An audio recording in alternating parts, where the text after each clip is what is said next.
అందరికీ నమస్కారం అండి. నేనండి ప్రజల కొరకు చెప్పేవి ప్రవచనాలు. పదవిలోకి వచ్చాక చేస్తున్నాం రాజకీయాలు. టీవీ నుండి రాజమండ్రి రామ్మూర్తిని మాట్లాడుతున్నా అండి. ఇక మీరు చెప్పేవన్నీ సగం అర్థం లేని కాలక్షేప కబుర్లు, పిల్లలు తినే మధ్యాహ్నం భోజనంపై ఆడతావ శతుర్లు.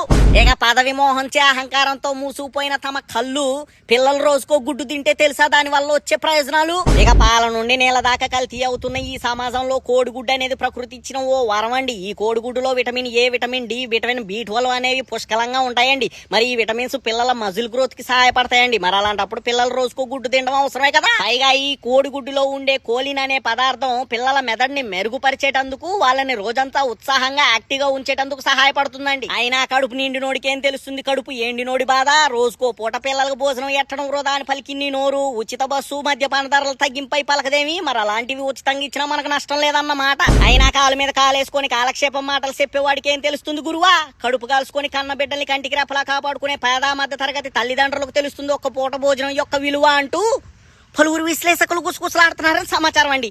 ఉంటాండి మరి.